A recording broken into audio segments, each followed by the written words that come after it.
सबसे पहले एशिया के सबसे बड़े स्लम धारावी की, जिसके अच्छे दिन आने वाले हैं, यानी धारावी के रीडेवलपमेंट की दिशा में पहला कदम आगे बढ़ चुका है और इसकी पहल हो चुकी है, जिसके लिए दुनिया के तीसरे सबसे अमीर और एशिया के सबसे रईस शख्स गौतम अडानी की कंपनी को धारावी स्लम के रीडेवलपमेंट का प्रोजेक्ट मिला है।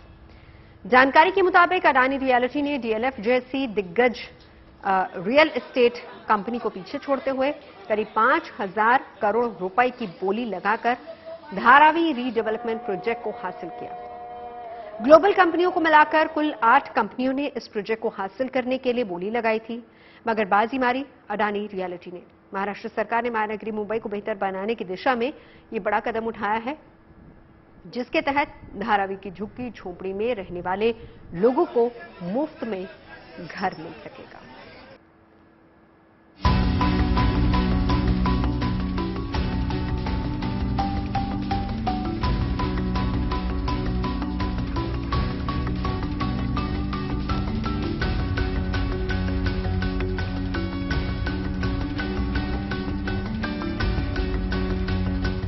ये है एशिया का सबसे बड़ा स्लम धारावी।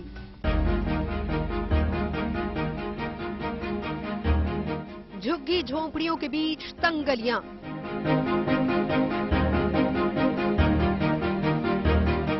तारों का मकड़जाल और खुली नालियां।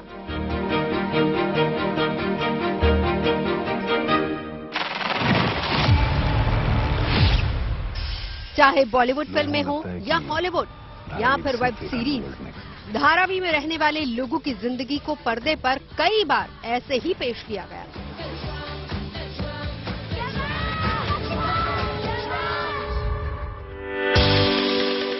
लेकिन अब धारावी की ये तस्वीर बदलने वाली है, यानी स्लम की जगह अच्छे मकान, बेहतर सड़कें और ऐसी ही दूसरी सुविधाएं यहां रहने वाले लोगों को मिलने वाली हैं। इसके लिए महाराष्ट्र सरकार की ओर से धारावी रीडेवलपमेंट प्रोजेक्ट तैयार किया गया है, जिस पर अमल शुरू हो गया है। धारावी रीडेवलपमेंट प्रोजेक्ट, जैसे ही झोपड़पट्टी शब्द का इस्तेमाल किया जाता है तो धारावी ये एक जगह है जो लोगों के दिमाग में आती है। एशिया का सबसे बड़ा स्लम माने जाने वाला धारावी अब रीडेवलपमेंट की ओर बढ़ रहा है।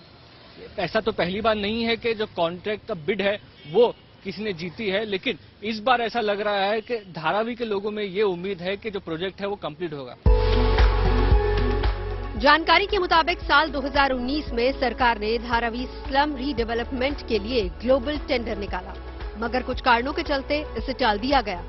इसके बाद पिछले महीने अक्टूबर में फिर से टेंडर जारी किया गया। इस बार प्रोजेक्ट के लिए 3 विदेशी कंपनियों समेत कुल 8 कंपनियों ने दिलचस्पी दिखाई, लेकिन बोली 3 कंपनियों ने ही जमा की, जिनमें अडानी रियल्टी और डीएलएफ के अलावा नमन ग्रुप शामिल थे। अडानी ग्रुप की बोली 5,069 करोड़ रुपए की थी। डीएलएफ की बोली 2,025 करोड़ की थी, जबकि नमन ग्रुप की बोली बिल्डिंग में क्वालिफाई ही नहीं कर सकी। लिहाजा जब अडानी रियल्टी और डीएलएफ की बोली को खोला गया तो अडानी रियल्टी ने दिग्गज रियल एस्टेट कंपनी डीएलएफ को पीछे छोड़ते हुए धारावी रीडेवलपमेंट प्रोजेक्ट को हासिल कर लिया। अब इसे अंतिम निर्णय के लिए सरकार के पास भेजा जाएगा। ये बिड जीतने के बाद अडानी ग्रुप की जो बिड है वो स्टेट गवर्नमेंट के सामने रखी जाएगी। उसके बाद ये प्रोजेक्ट आगे बढ़ेगा। इस प्रोजेक्ट में अभी तक की जो बात की गई है उसमें ये दिख रहा है कि जिन लोगों का 225 स्क्वायर फीट तक की जगह है उन्हें 300 स्क्वायर फीट दिया जाएगा। साथ ही साथ आपको ये बता दें कि कई ऐसे जगह है जहां पर लोगों ने एक्स्ट्रा मंजिलें बना ली है या ज्यादा एरिया क्लेम कर रहे हैं, तो उसमें एक डिस्काउंटेड रेट ऑफर किया जाएगा लोगों को, जिस डिस्काउंटेड रेट पे वो ये जगह पा सकते हैं। महानगरी मुंबई को और बेहतर बनाने की दिशा में सरकार की ओर से कदम उठाया गया है, जिसके तहत आने वाले कुछ सालों में इस्लम की शक्ल सूरत बदल जाएगी और झुग्गी झोंपड़ियों में रहने वाले योग्य लोगों को मुफ्त घर मिल पाएंगे, जो जरूरी सुविधाओं से लैस होंगे। लेकिन धारावी में रह रहे लोगों के मन में इस रीडेवलपमेंट प्रोजेक्ट को लेकर कई तरह के सवाल हैं। अभी ये सुनने में तो आया है कि अडानी जी ने ले लिया है, लेकिन अभी ये डिक्लेयर नहीं हुआ कि हमें कितना दे रहे हैं, क्या दे रहे हैं। लेकिन अगर हमारे परिवार, हमारे भाई, हमारे बूढ़े माता पिता अगर एडजस्ट हो जाते हैं तो वो हमारे लिए, हमारे समाज के लिए बहुत अच्छा होगा। बस यही हमारी मांग है। मेरा ये कहना है कि मेरा एक पर्सनल धारावी का या मूलभूत निवासी होने के नाते कि यहाँ पर हमने जिंदगी गुजारी। मेरा तो समझो 55 होने को आया, तो 40-45 साल से मैं बचपन से यहाँ रहता हूँ। किसी ने पूरा जिंदगी यहाँ पर गुजारा। जिसका घर पे सोना निकलेगा या चांदी निकलेगा, गवर्नमेंट उसको थोड़ा तो भी उसका हिस्सा देती है। इधर हमारा रीडेवलपमेंट धारावी इतना अच्छा होने जा रहा है, तो हम लोग का जगह में रखना चाहिए ना। हमको उठा के किधर भी बाजू में डाल के जो मेन जगह है उसको आप सेल करेगा, वो भी कहीं ना कहीं लोगों का मन में बुरा लग रहा है। और अभी तक कुछ भी क्लियर हुआ नहीं है, इसके लिए थोड़ा लोगों में नाराजगी है। डेवलपमेंट ये अभी कमर्शियल है मेरी ये, और फिर मैं यूज भी कर रही हूँ रेसिडेंस पर्पस के लिए। और अगर कमर्शियल ही देते हैं, रेसिडेंस नहीं देते हैं, तो मुझे कहीं और अरेंजमेंट करना होगा। पर मेरा बिजनेस तो मुझे प्रॉपर यही चाहिए, क्योंकि मेरा रोजी रोटी यही है। मुंबई को देश की आर्थिक राजधानी कहा जाता है और इस आर्थिक राजधानी में बसे इस स्लम के विकास के लिए पिछले 2 दशकों से बात की जा रही है। लेकिन इस बार धारावी रीडेवलपमेंट प्रोजेक्ट के जरिए इसके विकास का खाका तैयार किया गया है, जिससे धारावी की झुग्गियों में रहने वाले लोगों को तो फायदा होगा ही, साथ ही मुंबई शहर को भी बेहतर बनाने में मदद मिलेगी। मुंबई से मुस्तफा शेख के साथ bureau report, good news today.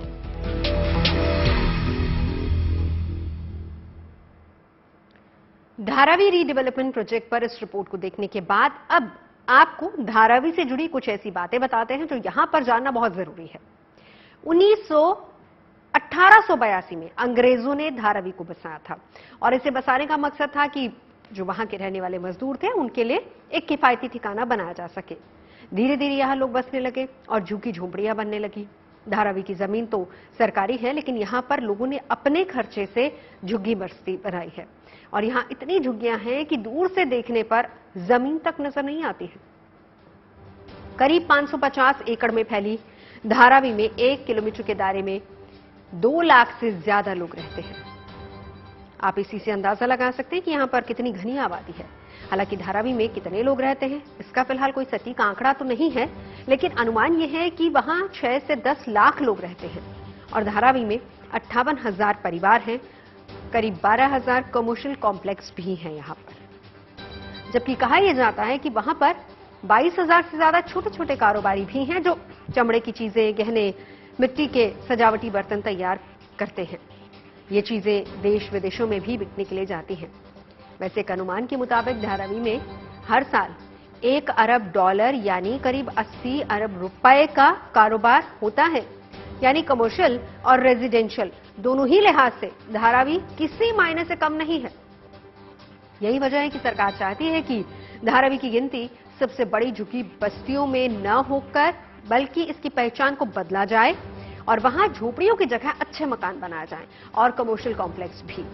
इसीलिए धारावी रीडेवलपमेंट प्रोजेक्ट तैयार किया गया है जो करीब 20,000 करोड़ रुपए का है और इसके 17 साल में पूरा होने की उम्मीद है। जबकि यहां रहने वाले लोगों को अगले 7 साल में पक्के घरों में बसाने का टारगेट भी रखा गया है। इस प्रोजेक्ट के तहत जो लोग 1 जनवरी 2000 से पहले से धारावी में रह रहे होंगे उन्हें फ्री में पक्का मकान दिया जाएगा, जबकि जो लोग 2000 से 2010 के बीच आकर यहां पर बसे होंगे उन्हें इसके लिए कीमत चुकानी होगी। मुंबई की तरह ही धारावी भी काम के पीछे भागने वाले लोगों की बस्ती है। फर्क बस इतना है कि मुंबई शहर में रहने वाले लोग फ्लैट और अच्छे घरों में रहते हैं और धारावी में रहने वाले तंग और छोटी बस्तियों में, जिनके लिए सरकार ने रीडेवलपमेंट प्रोजेक्ट तैयार किया है। हालांकि अभी ये शुरुआती दौर में ही है। पूरा इलाका अगर आप धारावी का देखेंगे तो यहाँ से आपको समझ में आता है कि इतनी ज्यादा आबादी से भरा हुआ जो इलाका है उसके लिए सरकार के लिए भी किसी भी तरह की प्लानिंग करना मुश्किल है और इसीलिए आप ये बात का अंदाजा लगा सकते हैं कि जो इस इलाके में धारावी में घर थे 2000 साल जो है उस तक के जो घर हैं उसे एक तरह से एलिजिबल माना जाएगा रीडेवलपमेंट के लिए। और 2000 से 2010 के जो झोपड़े बने हैं उसमें आप कह सकते हैं कि लोगों को कुछ चार्जेस देने होंगे, जिसके बाद ये उनका जो घर है वो रीडेवलप करके उनको दिया जाएगा। तो ये आप एक तरह से कह सकते हैं कि कौन रीडेवलपमेंट के लिए एलिजिबल है, ये भी एक बड़ा सवाल सरकार के सामने रहेगा। और अदानी ग्रुप जो कि कंस्ट्रक्शन कंपनी डेवलपमेंट करेगी उनके सामने रहेगा। तो ये सारी चीजों एक तरह से आप कह सकते हैं कि बड़ा प्रोजेक्ट धारावी को बनाती है, लेकिन उतना ही पेचीदा भी बनाती है। तो आने वाले दिनों में किस तरह से ये प्रोजेक्ट एग्जीक्यूट होता है ये देखना दिलचस्प रहेगा। कैमरा पर्सन समीर शानबाग के साथ Mustafa Shaikh, good news today. Dharavi redevelopment project को किस तरह से जमीनी स्तर पर उतारा जाएगा और इसे लेकर हमारे सहयोगी मुस्तफा शेख ने इस प्रोजेक्ट के chief executive officer SVR Srinivas से बात की है। धारावी रीडेवलपमेंट प्रोजेक्ट के लिए अडानी ग्रुप को कॉन्ट्रैक्ट मिला है और इस बारे में और ज्यादा जानकारी के लिए CEO Dharavi redevelopment project SVR Srinivas हमारे साथ हैं। सर, इस प्रोजेक्ट के लिए टेंडर में बिडर लाना भी एक मुश्किल काम था। कई बार बिड्स हुई थी लेकिन बिडर नहीं थे। किस तरह से ये पूरी प्रोसेस अब कंप्लीट हुई? 14 साल बिडिंग में चले गए हैं धारावी का, और अभी ज्यादा दूर अभी कुछ बचा नहीं अभी। अभी बिडर्स तो आए हैं। हम लोग इसमें तुरंत सरकार के पास भेजेंगे। सरकार जब अप्रूवल देगी तुरंत हम लोग आगे बढ़ेंगे। जब अप्रूवल मिल गया तो तुरंत हम लोग 2-3 चीजें करेंगे। नंबर 1, उसको टेट्रा ऑफ अवार्ड देंगे। दूसरा, इसका मास्टर प्लान एक बनाने का कोशिश करेंगे हम लोग, जिसमें ब्लूप्रिंट है कि धारावी का डेवलपमेंट कैसा होगा। उधर इधर काफी दुकानदार हैं, कमर्शियल एस्टेब्लिशमेंट है, इंडस्ट्रीज हैं, होटल्स हैं, रेस्टोरेंट्स हैं, प्लस ऑफ कोर्स लोग भी हैं, उधर हजारों लाखों लोग हैं।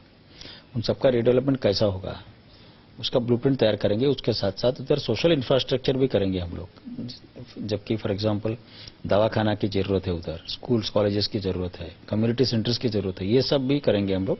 इसके साथ साथ फिजिकल इंफ्रास्ट्रक्चर भी करेंगे। फॉर एग्जाम्पल उधर रास्ते बनाने की जरूरत है, नए रास्ते, या इलेक्ट्रिसिटी का, वाटर सप्लाई, सूरेज, सैनिटेशन, ये सब करना पड़ेगा।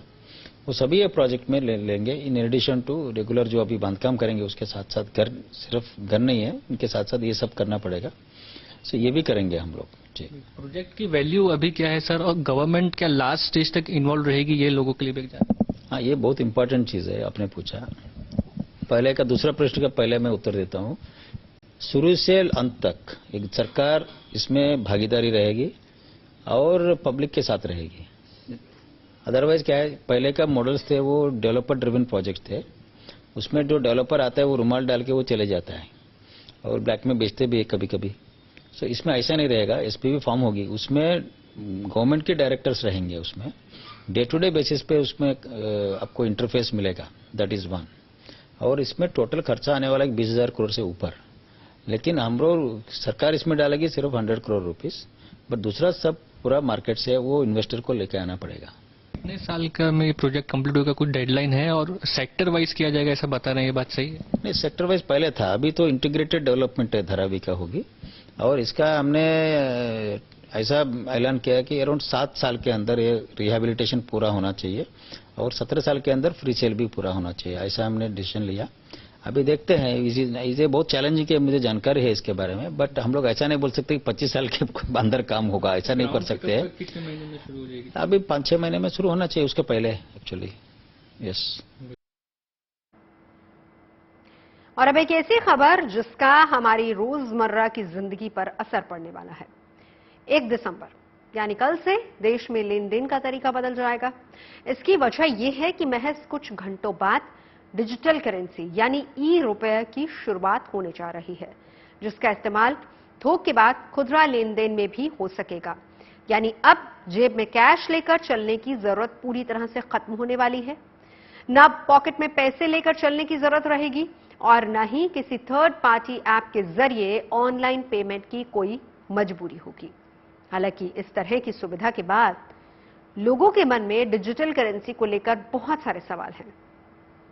सबसे बड़ा सवाल तो यह है कि बाजार में किसी दुकान से सामान खरीदने पर डिजिटल करेंसी के जरिए कैसे होगा भुगतान? डिजिटल करेंसी का कैसे और कौन लोग इस्तेमाल कर सकेंगे, ये बातें जानने से पहले हम ये समझ लें कि जरूरत सबसे बड़ी ये है कि डिजिटल करेंसी है क्या। तो डिजिटल करेंसी यानी कि ई रुपया कैश या इलेक्ट्रॉनिक वर्जन है। कैश का ही एक इलेक्ट्रॉनिक वर्जन हम इसको कह सकते हैं। लॉन्च होने के बाद इसका इस्तेमाल सामान्य ट्रांजैक्शन के तौर पर ही किया जाएगा। ई रुपया दरअसल एक तरह का डिजिटल टोकन होगा जिससे कागजी नोट या धातु के सिक्के की तरह ही कानूनी मान्यता मिलेगी। यानी कल से कागज के बने नोटों की बजाय खरीदारी या किसी भी लेन देन के लिए डिजिटल रुपए का इस्तेमाल हो सकेगा। भारत में इस वक्त जितनी तरह की करेंसी हैं उतने ही डिनोमिनेशन के में डिजिटल करेंसी भी जारी की जाएगी। यानी कि 5 रुपया, 10 रुपया, 50 रुपया, 100 रुपया, 500 या फिर 2000 रुपए के बराबर का डिजिटल करेंसी होगा जिसका इस्तेमाल 2 लोगों या फिर कस्टमर और मर्चेंट के बीच हो सकेगा। आरबीआई के इस पायलट प्रोजेक्ट की शुरुआत फिलहाल 4 शहरों में ही होने जा रही है जिनमें दिल्ली है, मुंबई, बेंगलुरु और भुवनेश्वर शामिल हैं। इन शहरों में रहने वाले ग्राहक और व्यापारी लेन देन के लिए डिजिटल रुपए का इस्तेमाल कर सकेंगे। डिजिटल रुपए से जुड़े इस पायलट प्रोजेक्ट के लिए 8 बैंकों की पहचान की गई है, लेकिन पहले चरण की शुरुआत State Bank of India, ICICI Bank, Yes Bank और आईडीएफसी फर्स्ट बैंक के माध्यम से होगी। इसके बाद Bank of Baroda, Union Bank of India, HDFC Bank और कोटक महिंद्रा बैंक को इस पायलट प्रोजेक्ट में शामिल किया जाएगा। रुपए की तरह दिखने वाला डिजिटल नोट आरबीआई की तरफ से चुने गए bank SBI, ICICI, yes Bank और आईडीएफसी बैंक की तरफ से जारी किया जाएगा। इन बैंकों की तरफ से जारी डिजिटल करेंसी डिजिटल वॉलेट में आएगी जिसके जरिए यूजर्स बड़े आराम से ई रुपए का लेन देन कर सकेंगे या ई रुपए से लेन देन कर सकेंगे। कस्टमर्स, मर्चेंट यानी कि व्यापारियों के यहां लगे क्यूआर कोड के जरिए ई रुपए का भुगतान किया जा सकेगा। इससे लेन देन तो आसान होगा ही, मुद्रा छापने का खर्च भी घटेगा और इसके अलावा काले धन और मनी लॉन्ड्रिंग पर भी रोक लगेगी। लेकिन एक सवाल जो अभी भी बना हुआ है कि आखिर डिजिटल रुपए का इस्तेमाल कैसे किया जाएगा। इस सवाल का जवाब और बेहतर तरीके से दे रहे हैं हमारे सहयोगी हर्ष वर्मा। मैं आपको बताऊं कि बजट में ऐलान के बाद ये मच अवेटेड स्टेप था। जैसा कि हम सब जानते हैं कि पहले आरबीआई ने होलसेल के इस्तेमाल के लिए डिजिटल रुपए के पायलट प्रोजेक्ट को लॉन्च किया था और अब कल से रिटेल के लिए शुरू किया जा रहा है। ये एक अपने आप में ऐतिहासिक दिन है। इसके लिए 8 बैंकों को शॉर्टलिस्ट किया गया है। पहले चरण में जो मैं आपको बताऊं कि 4 बैंकों को शामिल किया गया है। इसमें जो बैंक हैं, आईसीआईसी बैंक हो गया, स्टेट बैंक ऑफ इंडिया हो गया, येस बैंक हो गया और आईडीएफसी फर्स्ट बैंक जैसे नाम शामिल है। वहीं दूसरे चरण की बात की जाए तो दूसरे चरण में बैंक ऑफ बड़ौदा हो गया, यूनियन बैंक ऑफ इंडिया हो गया, एचडीएफसी बैंक हो गया, कोटक बैंक जैसे नाम शामिल है। अब सवाल उठता है कि इसका इस्तेमाल कैसे हो सकेगा। तो सिंपल, बहुत ही ज्यादा सिंपल है। पहले आप ये समझ लीजिए कि ये जो पूरा पायलट प्रोजेक्ट है ना, ये क्लोज ग्रुप में होने वाला है। इसकी उम्मीद जो की जा रही है वो क्लोज ग्रुप में की जा रही है। इसके मायने ये हुए कि ये सबके लिए नहीं होगा। तो आरबीआई के मुताबिक ई रुपए का जो डिस्ट्रीब्यूशन होगा वो बैंकों के जरिए, डिजिटल वॉलेट के जरिए होगा। तो जो डिजिटल वॉलेट है, मैं आपको बताऊं कि एक इसका जो तरीका है बहुत आसान है कि एक व्यक्ति से दूसरे व्यक्ति या फिर सीधा मर्चेंट के बीच लेन देन हो सकेगा। आप साफ तौर पर मोबाइल वॉलेट के जरिए डिजिटल रुपए से लेन देन कर सकेंगे, जैसा होता है वैसे ही बिल्कुल। और या फिर जो क्यूआर कोड होता है, हम लोग स्कैन करते हैं और पेमेंट करते हैं, बिल्कुल वैसे ही ये पूरा प्रोसीजर होगा। अगर मैं आपको और आसान भाषा में समझाऊं तो आप इसको इस तरीके से समझ सकते हैं कि जैसे किसी दुकान पर आप गए, घर का राशन लेने, दाल, चावल या दूध वगैरह जो भी आप लेने जाते हैं तो आप कैश में पेमेंट करते हैं, तो बिल्कुल वैसे ही जो पहले ट्रांजैक्शन होता है बिल्कुल उसी तरीके से होगा। अच्छी खबरों में आगे बढ़ते हैं। आपको पुणे से आए गर्व से भर देने वाली तस्वीरें दिखाते हैं। पुणे में आज एनडीए के 143वें कोर्स की पासिंग आउट परेड का आयोजन किया गया। इन पलों के गवाह उनके घरवाले भी बने और इस दौरान नौसेना प्रमुख एडमिरल आर हरि कुमार भी मौजूद रहे। उन्होंने बताया कि नई भर्तियों में हमें अच्छी प्रतिक्रिया देखने को मिल रही है। इस साल 3000 खाली पदों के लिए 10 लाख आवेदन आए हैं, जिनमें से 82,000 महिलाएं थी।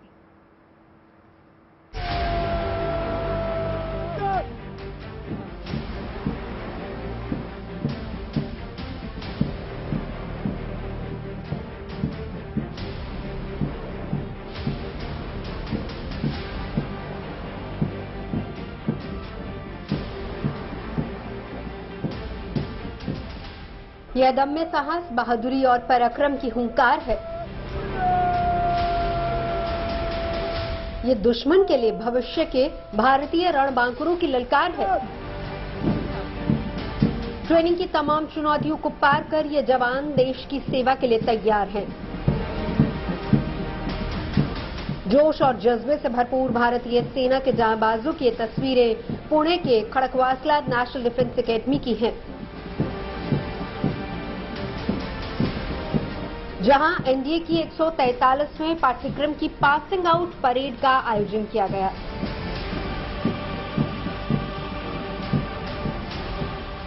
एनडीए एकेडमी के क्षेत्रपाल परेड मैदान में नौसेना प्रमुख एडमिरल आर हरि कुमार ने परेड की सलामी ली।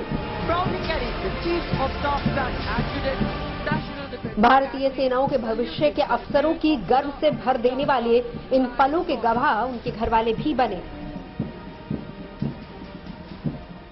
My deepest appreciation to every parent, those present here, as well as those at distant places across the country.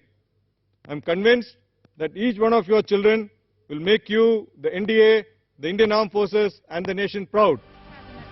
आज के समय में देश के हर सेक्टर में महिलाएं पुरुषों के साथ कंधे से कंधा मिलाकर काम कर रही हैं और इसी कड़ी में इस साल देश में पहली बार एनडीए में लड़कियों को शामिल किया गया, जो अपनी 3 साल की ट्रेनिंग पूरी करने के बाद इसी मैदान पर कदमताई करती नजर आएंगी। The induction of female cadets in the 148th NDA course adds another feather to the NDA's cap. NDA दुनिया की पहली ऐसी एकेडमी है जहां पर आर्मी, एयरफोर्स और नेवी के ऑफिसर्स को एक साथ ट्रेनिंग दी जाती है। यहां नए ऑफिसर्स को न सिर्फ शारीरिक बल्कि मानसिक और मनोवैज्ञानिक तौर पर मजबूती के साथ तैयार किया जाता है, ताकि वो हर हाल में कठिन से कठिन चुनौतियों का सामना कर सके। Step out of these hallowed portals and don your respective uniforms. You will encounter a complex and amorphous world, a world that is no longer defined by simple definitions of war and peace. A world in which, while the threat of traditional war as we know it still exists, competition and contestation among various actors has assumed overarching importance. A world in which the security scenario is complicated by the advent of advanced technologies like artificial intelligence and autonomous platforms. A world in which you will need to negotiate threats beyond the traditional frontiers of land, sea and air to include space, cyberspace and cognitive domains. इस उड़ान के लिए युवाओं को हर साल संघ लोक सेवा आयोग यानी यूपीएससी के जरिए होने वाली परीक्षा को पास करना होता है और उसके बाद 3 साल तक दुनिया के प्रतिष्ठित institute Khadakwasla national defence academy में पढ़ने का मौका मिलता है। यहां से ग्रेजुएशन की डिग्री लेने के बाद यानी एनडीए से पास आउट होने के बाद कैडेट्स अपने संबंधित सशस्त्र बलों की एकेडमी में 1 साल और प्री कमीशन ट्रेनिंग के लिए जाते हैं। केरल के कुन्नूर जिले के एजिमाला में भारतीय नौसेना एकेडमी है। भारतीय सेना के लिए देहरादून में भारतीय सैन्य एकेडमी है और वायुसेना के लिए तेलंगाना में डुडिगल में वायुसेना एकेडमी है। ये जवान यहां से और 1 साल का प्रशिक्षण लेकर निकलेंगे और फिर इन युवाओं का सेना, वायुसेना और नौसेना में ऑफिसर्स की यूनिफॉर्म पहनने का सपना पूरा होगा। Bureau report, good news today.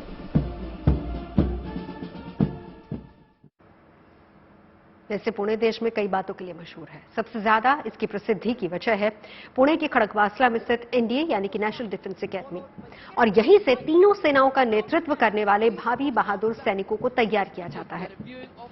और क्षेत्रपाल मैदान जहां पर इनका प्रशिक्षण होता है, इस स्टेडियम का नाम शहीद लेफ्टिनेंट अरुण क्षेत्रपाल के नाम पर रखा गया है, तभी इस मैदान को क्षेत्रपाल मैदान के नाम से जाना जाता है।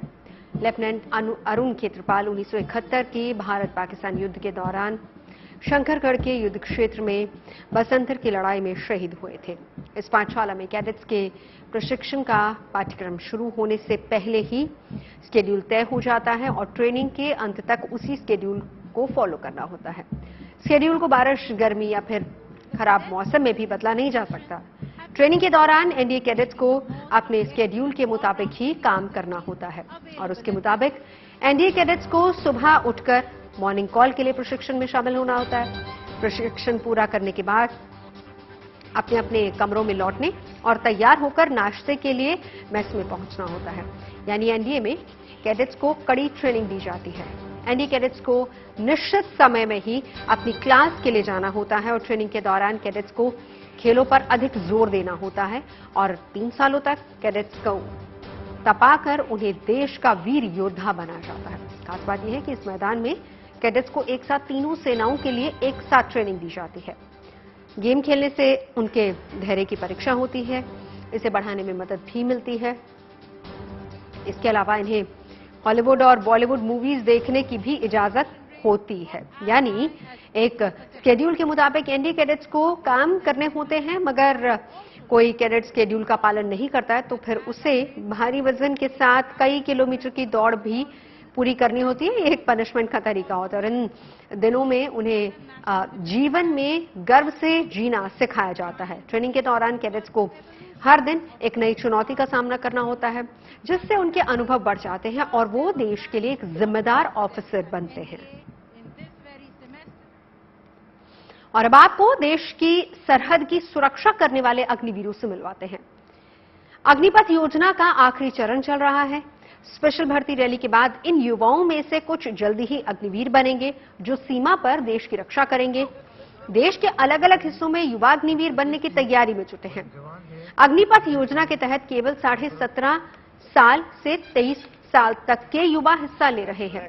ट्रेनिंग के बाद ये नौजवान 4 वर्षों के लिए सेना में शामिल होंगे। इनमें से 25% अग्निवीरों को स्थायी तौर पर सेना में रखा जाएगा, लेकिन बाकी अग्निवीरों के लिए भी अर्धसैनिक बल और पुलिस सेवा में नौकरी के अवसर होंगे। इस तरह योजना युवाओं के लिए अपने सपने को साकार करने का स्वर्णिम अवसर है। वैसे अच्छी खबर यह है कि जल्दी ही इसका आखिरी चरण भी पूरा होने वाला है।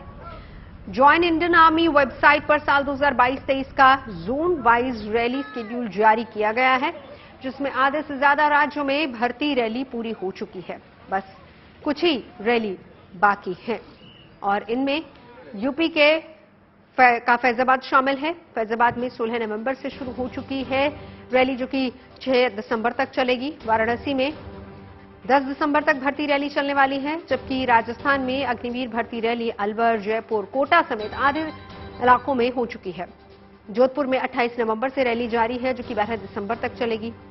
छत्तीसगढ़ में अग्निवीर भर्ती रैली 1 दिसंबर को आयोजित होगी, 13 दिसंबर तक ये चलेगी। इस रैली में 43,000 से ज्यादा युवा हिस्सा ले रहे हैं। रायपुर समेत पूरे राज्य के 43,000 से ज्यादा युवाओं के ऑनलाइन एडमिट कार्ड जारी किए गए हैं। वहीं मणिपुर में भी भर्ती रैली 23 नवंबर को शुरू हुई थी, जो कि आज समाप्त हो गई है। भर्ती परीक्षा में युवाओं के लिए दौड़ आयोजित की जाती है और इसमें पास होने वाले युवाओं को ही फिजिकल टेस्ट देना होता है। आप देख रहे हैं अच्छी खबर सच्ची खबर। और अब बात सियासी दलों को मिलने वाले चंदे की। देश के 8 राष्ट्रीय दलों को चुनावी चंदे का ब्यौरा आयोग ने सार्वजनिक कर दिया है, जिसके मुताबिक पिछले साल 2021-22 में केंद्र और कई राज्यों में सरकार चला रही भारतीय जनता पार्टी को 614 करोड़ रुपए चंदे के तौर पर मिले हैं, जो कांग्रेस पार्टी को मिले चंदे से 6 गुना ज्यादा है। देश की सबसे पुरानी पार्टी कांग्रेस को 2021-22 में सिर्फ 95 करोड़ रुपए से ज्यादा का चंदा मिला है, जबकि राष्ट्रवादी कांग्रेस पार्टी यानी कि एनसीपी सबसे ज्यादा चंदा हासिल करने के मामले में तीसरे नंबर की पार्टी बनी है और उसे 57 करोड़ रुपए मिले हैं। चौथे नंबर पर है दिल्ली और पंजाब में सरकार चला रही आम आदमी पार्टी, 44 करोड़ 54 लाख उन्हें चंदे के रूप में मिले हैं, जबकि ममता बनर्जी की पार्टी टीएमसी को महज 43 लाख रुपए चंदे के तौर पर मिले हैं। बंगाल में टीएमसी की विरोधी और केरल में सत्ता पर काबिज सीपीएम को 10 करोड़ 5 लाख रुपए का चंदा मिला है। आपको बता दें कि चुनाव आयोग को रिपोर्ट में राजनीतिक दल सिर्फ 20,000 रुपए या फिर इससे ज्यादा एक मुश्त चंदा देने का ब्यौरा ही आयोग को भेजते हैं और इसमें व्यक्तिगत तौर पर 20,000 रुपए से कम का योगदान करने वालों से मिली रकम की आय का ब्यौरा नहीं होता। राजनीतिक प्रतिद्वंदिता तो राजनीतिक दलों के बीच रहती है, जिसमें वोट बैंक से उनकी हैसियत नापी जाती है, यानी किसको कितने वोट मिले, किसको कितनी सीटें मिले, कितने राज्यों में सरकारें हैं, कितने राज्यों में विपक्ष में है, ये सारे पैरामीटर हैं। लेकिन निर्वाचन आयोग का एक और पैरामीटर है, यानी एक और पैरामीटर आप सोच सकते हैं जो निर्वाचन आयोग की रिपोर्ट पर निर्भर करता है, और वो रिपोर्ट निर्भर करती है राजनीतिक दलों ने अपने सालाना आय व्यय में कितना चंदा मिलने की बात कही है। 2021-22 की रिपोर्ट निर्वाचन आयोग ने अपनी साइट पर लगाई है, जिसको देखने से पता चलता है कि भारतीय जनता पार्टी वोट के मुकाबले में भी, राज्यों में सरकार के मुकाबले में भी और सीटों के मुकाबले को लेकर, चंदे के मुकाबले में भी भारतीय जनता पार्टी ने अभी सभी राजनीतिक प्रतिद्वंदी पार्टियों को पीछे छोड़ दिया है। 8 राष्ट्रीय दलों की बात करें तो उसमें भारतीय जनता पार्टी 2021-22 के दौरान इसे सबसे ज्यादा 614 करोड़ 53 लाख रुपए चंदे के रूप में मिले हैं। ये वो चंदा है जो 20,000 रुपए या इससे ज्यादा की रकम एक मुश्त अगर कोई आदमी, कोई संस्था या कोई ट्रस्ट देता है तो उसका ब्यौरा निर्वाचन आयोग को देना जरूरी होता है। उससे नीचे की रकम हो तो फिर पार्टियां उसको अन्य मद के खाते में डाल देती हैं। लेकिन 20,000 रुपए इससे ज्यादा का अगर चंदा मिलता है एक मुश्त, तो उसे बताना जरूरी होता है। इसमें कांग्रेस ने जो डिक्लेयर किया है वो 100 करोड़ रुपए से भी कम है, जिसमें दूसरे नंबर पर कांग्रेस है और कांग्रेस ने 95 करोड़ 66 लाख रुपए इस मद में चंदे से बात स्वीकार की है। इसके अलावा बात करें तो आम आदमी पार्टी को 44 करोड़ 54 लाख रुपए का चंदा मिला है और वहीं 10 करोड़ रुपए सीपीआई-एम यानी भारतीय कम्युनिस्ट पार्टी मार्क्सवादी को 2021-22 में मिले हैं। सबसे कम 43 लाख रुपए इस मद में चंदा मिलने के बाद तृणमूल कांग्रेस ने स्वीकार की है। 8 राजनीतिक दल हैं और 8 राष्ट्रीय राजनीतिक दल हैं जिसको चुनाव आयोग ने राष्ट्रीय राजनीतिक दल की मान्यता दे रखी है। वो सारे अपनी अपनी हर साल इनके ऊपर लाजमी है कि वो निर्वाचन आयोग को अपने आय व्यय का ब्यौरा दें। ब्यौरा नहीं मिलने पर आयोग उनको नोटिस भेजता है और उनसे पूछता है कि जल्दी आप इसे जमा कराएं। तो 2014 के बाद से भारतीय जनता पार्टी अपने निकटतम प्रतिद्वंदियों से काफी आगे चल गई है और इसमें ADR, association of democratic reforms, इनकी रिपोर्ट भी आती है। इस रिपोर्ट में भी पिछले 5 सालों की तुलना की गई है और 5 सालों की तुलना में भी बीजेपी अपने प्रतिद्वंदियों से काफी आगे है। 2014 से पहले जरूर कांग्रेस लीड ले रही थी, कांग्रेस का राजनीतिक चंदा ज्यादा होता था, लेकिन फिलहाल 2014 के बाद से कांग्रेस लगातार पिछड़ती जा रही है, कांग्रेस का राजनीतिक चंदा भी कम होता जा रहा है। खबरें सच्ची होनी चाहिए, अच्छी खुद ब खुद लगती है। Navjot Randhawa signing off. आप सुनते रहिए गुड न्यूज और देखते रहिए गुड न्यूज टुडे।